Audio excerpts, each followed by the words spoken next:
தொடர்ந்து அனிதா ராதாகிருஷ்ணன் உள்ளிட்டவங்க தொடர்ந்து காங்கிரஸ் கட்சியை விமர்சிச்சுட்டு வராங்க.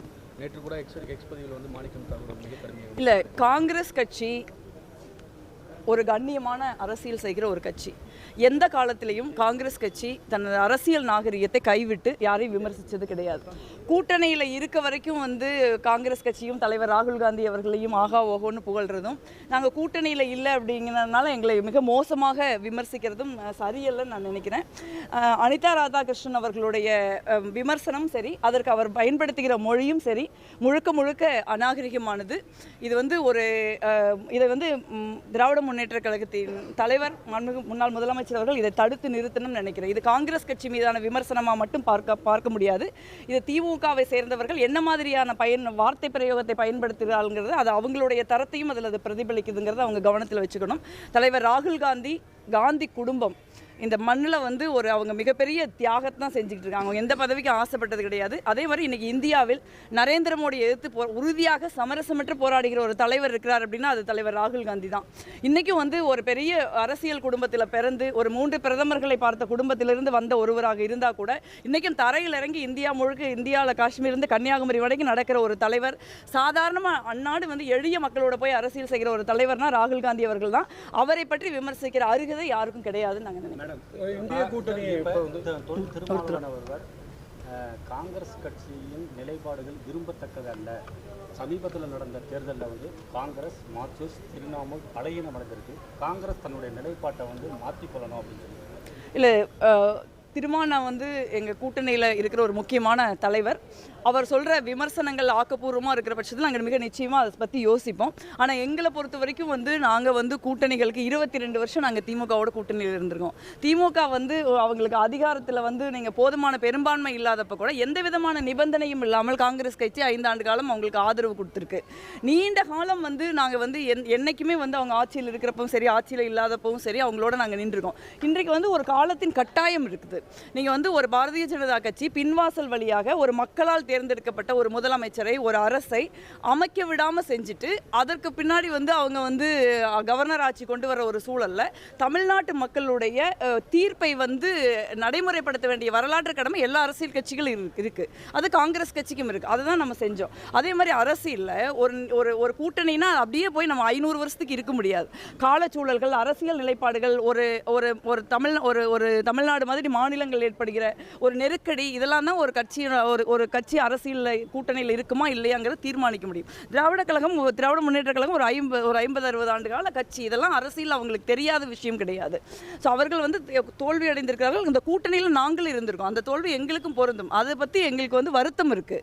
ஆனால் வந்து தொடர்ந்து வந்து ஒரு அநாகரிகமான வார்த்தைகளை பயன்படுத்தி காங்கிரஸ் கட்சியை விமர்சிப்பது, தலைவர் ராகுல் காந்தி அவர்களை விமர்சிப்பது எங்களுக்கு ஏற்புடையது அல்ல. அதை வந்து அவங்க வந்து ஒரு நீண்ட கால கூட்டணிங்கிறது இருந்திருக்கு. அவங்க இந்தியா கூட்டணியில் இருந்திருக்காங்க. இப்போவும் அவங்க இந்த இந்தியா கூட்டணியில் இருக்கணும்னு நாங்களாம் நினைக்கிறோம். பலமுறை அதை நாங்கள் வெளிப்படுத்தியிருக்கோம். அதே மாதிரி அவர்கள் வந்து உடனடியாக வந்து போய் ஒரு கடிதம் கொடுத்து நான் இந்தியா கூட்டணியில் இல்லை, நான் எங்களை வந்து இருக்கையை மாற்றி அமையுங்கள் அப்படின்னு சொல்கிறதெல்லாம் எங்களுக்கு வருத்தம் இருக்குது. ஆனால் வந்து நீங்கள் வந்து ஒரு அரசியல் நிலைப்பாட்டில் ஒரு நாகரிகமான அரசியல் அணுகுமுறைங்கிறது ரொம்ப முக்கியம் நான் நினைக்கிறேன். ஒரு கட்சி எந்த நேரத்தில் என்ன மாதிரி முடிவுகளை எடுக்குதுங்கிறதுல மாற்று கருத்துக்கள் இருக்கலாம். அந்த மாற்று கருத்துக்கள் ஏற்புடையதாக கூட இருக்கலாம். பட் ஆனால் அதுக்காக நீங்கள் ஒரே வழியாக வந்து ஒரு மோசமான அரசியல் விமர்சனங்களை வைப்பது நாகரிகமாக இருக்காதுன்னு நான் நினைக்கிறேன். எங்களுக்கும் பதிலுக்கு பேச முடியும். ஆனால் வந்து நீண்டகால கூட்டணியோட ஒரு மரியாதை கருதி, குறிப்பாக திராவிட முன்னேற்ற கழகத்தின் தலைவர் அவரே ஒரு தோல்வி அடைந்திருக்கிற ஒரு சூழ்நிலையில் மிக மட்டமான விமர்சனங்களை நாங்கள் வைக்க மாட்டோம். எங்களுக்கு அந்த மாதிரி பழக்கமும் கிடையாது. இந்திய கூட்டணிக்கு பின்னடைவு இல்லையா டிஎம்கே வெளியில் போகிறது? இன்னும் எலெக்ஷனுக்கு 3 வருஷம் இருக்குது. நான் என்னை பொறுத்த வரைக்கும் நான் என்ன நினைக்கிறேன்னா, இது இந்தியா கூட்டணியோ காங்கிரஸ் கட்சியோ சம்மந்தப்பட்டது கிடையாது. இந்த நாடு சம்மந்தப்பட்டது. இப்போ நாளைக்கு நரேந்திர மோடி என்ன செஞ்சாருன்னு நம்ம பார்த்தோம். தமிழ்நாடு மாதிரி மாநிலங்களுக்கு அரசியல் பிரதிநிதித்துவத்தை நாடாளுமன்றத்தில் குறைச்சி அப்படியே நம்மளை வந்து ஒரு அரசியல் குரலற்றவர்களாக ஆக்கி நம்மளை வந்து இந்திய வரைபடத்திலிருந்தே நீங்கள் இந்தியாவில் இருக்கிற தென்னிந்திய மாநிலங்கள், பஞ்சாப் உள்ளிட்ட மாநிலங்கள், வடகிழக்கு இந்திய மாநிலங்கள், காஷ்மீர் உள்ளிட்ட மாநிலங்களுக்கு நமக்கு எந்த பிரதிநிதித்துவமே இல்லாமல் இல்லாமல் பண்ணுறாரு. ஸோ நீங்கள் வந்து இந்த ஒரே மாதத்தில் 3 முறை சிலிண்டர் விலை ஏறி இருக்குது. இன்றைக்கி வந்து ஒரு மிகப்பெரிய வெளியுறவு கொள்கையில் ஒரு மிகப்பெரிய பின்னடைவை வந்து நம்ம சந்திச்சுக்கிட்டு இருக்கோம். இந்த மாதிரியான ஒரு சூழலை நாட்டை காக்கிறது முக்கியம். நம்ம காங்கிரஸோட ஒன்றா இருக்கிறோமா, இல்லை திமுகவோட ஒன்றா இருக்கிறோமா, சிபிஎம்மோட ஒன்றா இருக்கிறங்கிற முக்கியம் இல்லை. ஒவ்வொரு அரசியல் கட்சிக்கும், குறிப்பாக ஒவ்வொரு எதிர்க்கட்சிக்கும் நரேந்திர மோடி எதிர்த்து போராட வேண்டிய, நரேந்திர மோடி அரசாங்கத்தை ஆட்சியிலிருந்து அகற்ற வேண்டிய ஒரு வரலாற்று கடமை இருக்குது. அந்த கடமையை தான் செய்யணும். அப்போ எனக்கு இந்த கட்சி பிடிக்கல, அந்த கட்சி பிடிக்கலன்னு நம்ம சொல்லிக்கிட்டு இருக்க முடியாது. ஏன்னா மாநிலங்களில் நம்ம எதிர்த்து போட்டியிட வேண்டிய சூழல் இருக்கும். நீங்கள் இப்போ நடந்த கேரளா தேர்தலில் கேரளாவில் நாங்களும் காங்கிரஸ் கட்சியும் சிபிஎம்மும் கடுமையான ஒரு தேர்தலை நம்ம எதிர்கொண்டிருக்கோம். ஆனால் இன்றைக்கி நம்ம ஒரே மேடையில் தான் இருந்து நம்ம எதிர்கொள்ள வேண்டியிருக்கு. ஸோ எதிர்க்கட்சிகள் வந்து வலிமையாக இருக்கணும், உறுதியாக இருக்கணும். நம்ம நாட்டுக்காக வந்து நம்ம வந்து நம்மளுடைய விஷயங்கள், நமக்கு இருக்கிற விஷயங்கள்லாம் மறந்துட்டு அதில் நம்ம முன்னாடி நிற்கணும்னு நினைக்கிறேன். அதை அவங்க புரிஞ்சுக்குவாங்கன்னு நான் நம்புகிறேன். மேடம், வேடசந்தூர் தொகுதியில் அதிகமான குவாரிகள் வந்து அளவுக்கு அதிகமாக வந்து கனிம வள கொள்ளை நடந்ததாக வந்து சமீபத்தில் இப்போ ஒரு இது போயிட்டு இருக்கு. ஆனால் வந்து இப்போ வெளிப்படைத்தன்மை அதிகமாக இருக்குன்னு சொல்லிட்டு இந்த தாவேக்கா ஆட்சியில் வந்து சொல்கிறாங்க. ஆனால் இங்கே இருக்கக்கூடிய வந்து திண்டுக்கல் மாவட்டத்திலே அதிகமாக குவாரிகள் எங்கே இருக்குது அப்படின்னு பார்த்தீங்கன்னா வேடசந்தூர் தொகுதியில். இது சம்மந்தமாக நீங்கள் ஏதாவது இல்லை நீங்கள் வந்து இயற்கை வளங்களை பொறுத்த வரைக்கும் இந்த அரசாங்கம் ரொம்ப தெளிவாக இருக்காங்க. அமைச்சர் மாண்புமிகு அமைச்சர் திரு பிரபு அவர்கள் எல்லா இடங்களுக்கும் அவரே போகிறாரு. போய் அவங்க ட்ரோன் விட்டு அவங்க எவ்வளோ தூரம் வந்து வெட்டியிருக்காங்க அப்படிங்கிறத பார்த்து அது வந்து உடனடியாக வந்து அது வந்து சட்டத்திற்கு அப்பாற்பட்டு இருந்தால் அந்த குவாரிகள் சீல் வைக்கப்படுது. இன்னும் நம்ம மாவட்டத்துக்கு அமைச்சர் ரெவ்யூ வரல. மிக நிச்சயமாக இயற்கை வள கொள்ளை நடக்கக்கூடாது, அதில் எந்த மாற்று கருத்தும் இல்லை. ஏன்னா இயற்கை வளங்களை நம்ம அதிகமாக சுரண்ட நீங்கள் வெப்பம் அதிகமாகுது, நம்மளுடைய கிளைமேட் சேஞ்ச் ஆகுது, மழை பெய்யறத பிரச்சனைகள் வருது, அப்புறம் விவசாயம் பாதிக்கப்படுது, சிறு சிறு நிலநடுக்கங்கள் வருது. அதனால் அது மண்ணல்றதான் சரி, மணலல்றதாக இருந்தாலும் சரி, மற்ற இயற்கை வளங்களாக இருந்தாலும் சரி, அதை தடுத்து நிறுத்த வேண்டும் என்கிற தாவேக்கா அரசாங்கத்தினுடைய நிலைப்பாடு, மாண்புமிகு முதலமைச்சர்களோட நிலைப்பாடு வரவேற்கத்தக்கது. அது நிச்சயமாக வேடசந்தூர் தொகுதியிலும் அமல்படுத்தப்படும். தமிழக முதல்வர் முன்னாடி சொல்லியிருந்தாங்க, முன்னாள் தமிழக முதல்வர் வந்து 6 மாத காலங்கள் ஆட்சி நடக்கும். இப்போ சமீபத்தில் தேசிய கூட்டத்தில் என்ன சொன்னால் 3 மாத காலம் வரையும் இது தாக்கு பிடிக்காது அப்படின்னு சொல்லியிருக்காங்க. இல்லை, அதை தொடர்ந்து அதிமுகவின் பொதுச் செயலாளர் அவர்களும் திராவிட முன்னேற்ற கழகத்திலையும் சொல்கிறாங்க. அது வந்து சரியல்லன்னு நான் நினைக்கிறேன். மக்கள் வந்து ஒரு கட்சிக்கு ஓட்டு போட்டிருக்காங்க.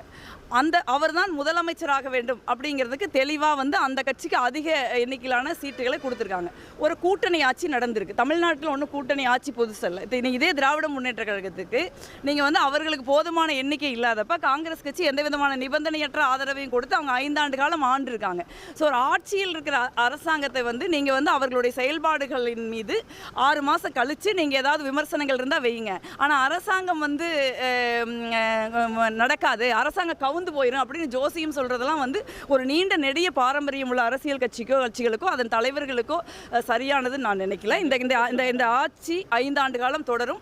நீங்கள் வந்து காங்கிரஸ், சிபிஎம், சிபிஐ, விசிகே, முஸ்லீம் லீக் உள்ளிட்ட கட்சிகள் கொள்கை அடிப்படையில், தமிழ்நாட்டினுடைய நலன்களின் அடிப்படையில், தமிழ்நாட்டு மக்களுடைய தீர்ப்பின் அடிப்படையில் நாங்கள் அவங்களுக்கு ஆதரவு கொடுத்துருக்கோம். தொடர்ந்து 5 ஆண்டுகளுக்கு நாங்கள் அந்த ஆதரவை கொடுப்போம். 5 ஆண்டுகளுக்கு இந்த ஆட்சி வந்து மிக சிறப்பான ஒரு ஆட்சி தமிழ்நாட்டில் நடக்கும்.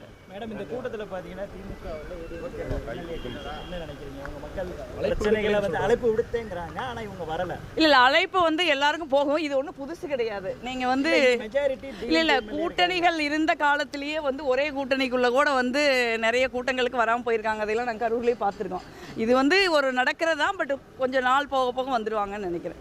இது வந்து பொது இடம் தானே, இது ஒன்றும் அரசியல் மேடை இல்லை, ஒரு எல்லாருக்குமான ஒரு விஷயம் தான். அவங்களையும் எம்எல்ஏக்கள் இருக்காங்க, அவங்களுக்கும் சொல்ல வேண்டிய விஷயங்கள் இருக்கும். நிச்சயமா அரசாங்கம் வர்றப்ப நம்ம எல்லாரும் சேர்ந்து தான் செயல்படணும். கிளைகள் கொண்ட Annamalai institute of hotel management and hospital management படிப்பில் சேர்வதற்கான அட்மிஷன் நடைபெறுகிறது.